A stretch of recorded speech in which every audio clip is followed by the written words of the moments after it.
So we always recommend including together system audits or plant audits with training for your people. And here's the reason why. A lot of times we identify in the system audit problems, a system that's undersized, this system is damaged, this system needs to be reconfigured. But the majority of the problems we identify usually go back to improper operation, maintenance, or perhaps something that has been modified or changed since it was originally installed.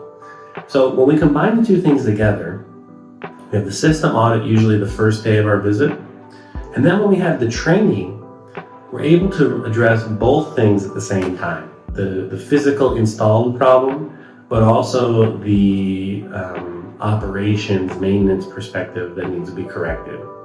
And we find that by combining them together, it also benefits the training because when we go into the class, we already know what a lot of the problems are that we have at the facility. But then over the couple of hours that we do training and the discussions that happen as we go through the material, we often find a lot more information about what's really happening out in the plant. What kind of maintenance tasks really take place? How do they really respond when this happens? Because we might have information from management that says, oh, when this happens, we do X. But then after talking to the people in the course, we might hear, well, actually, when X happens, we do Y, not Z. And all of that together is just a wealth of knowledge for everybody. And then the report that we issue at the end brings all of that information, super valuable information, together in one place.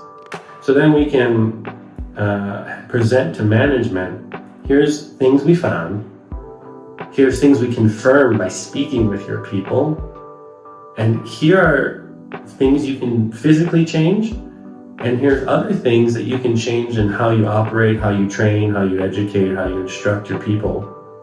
And they can benefit from all of the comprehensiveness, let's say, or they can put in place a comprehensive solution and not just look at it as, oh, I need to fix this machine, I need to change this. They can see the big picture of, oh, here's what we really need to do to change how things work here for the better.